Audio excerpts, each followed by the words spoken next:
నమస్తే, welcome to four sides TV. Congress పార్టీకి ఓటేస్తే అడుక్కు తినుడే అప్పుల కుప్పనే అని బీజేపీ రాష్ట్ర నాయకులు మాజీ ఎమ్మెల్యే ఈటల రాజేందర్ విమర్శించారు. కాంగ్రెస్ పార్టీ ఇచ్చిన హామీలను అమలు చేస్తే నేను రాజకీయాల నుండి తప్పుకుంటానని సవాల్ విసిరారు.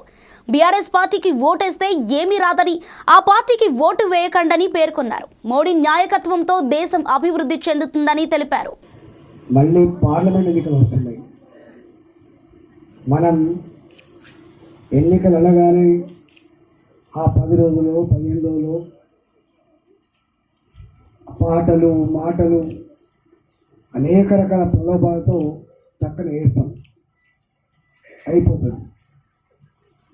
కానీ ఆ వేసిన ఓటుతో మన తలరాత మొత్తం వాళ్ళు రాష్ట్రంలోటువంటిది అప్పుడు మర్చిపోతుంది. కేసీఆర్ 10 ఏళ్ళు ముఖ్యమంత్రి ఉన్నాడు, మోడీ గారు కూడా 10 ఏళ్ళు ప్రధానమంత్రిగా ఉన్నాడు. 10 ఏళ్ళు ప్రధానమంత్రిగా పనిచేసి మళ్ళాంటి పేదోళ్ళ ఇంట్లో పుట్టిన బిడ్డ.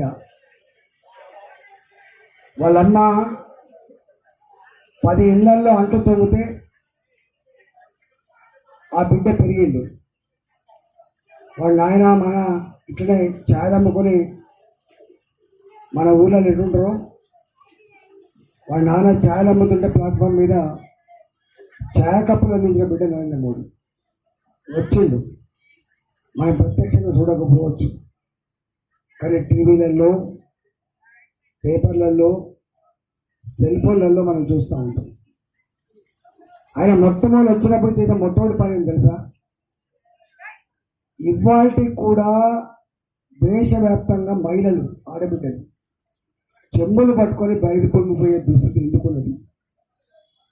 వెనుకట్లాగా చదువు లేకుండా లేరు జనం. మన గుడిసెళ్ళల్లో కానీ చిన్న చిన్న కుటుంబాల్లో కానీ మగపిల్లలైనా ఆడపిల్లలు చదువుకుంటారు. చదువుకున్న ఆడపిల్లలు పెద్ద పెద్ద కుటుంబాలతో దోస్తాన్ చేస్తూ ఉంటారు. ఎప్పుడన్నా వాళ్ళు మన ఇంటికి వస్తే దోస్తాన్గా, మన ఇంటికాడ టాయిలెట్ ఉండేది కాదు, మళ్ళీ అదే చెప్పు పట్టుకొని పోయి పద్ధతి.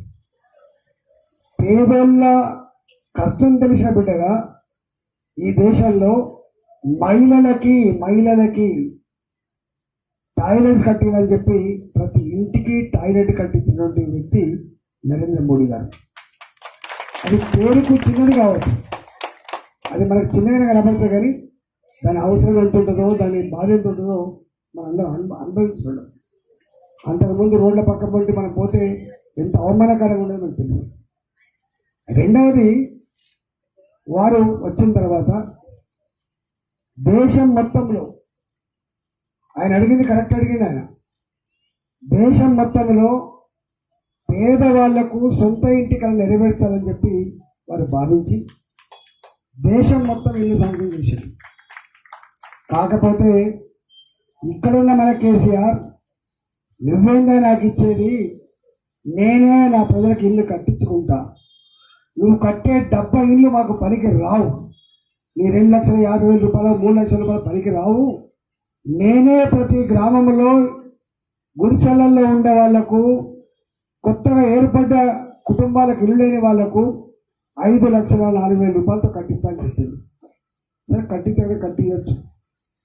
కానీ ఈ రాష్ట్రంలో మొట్టమొదటి 5 ఏళ్ళేమో నేను ప్రాజెక్టు కడుతున్నా, నేను డబుల్ బెడ్రూమ్ తర్వాత కట్టిస్తా అని చెప్పిండు.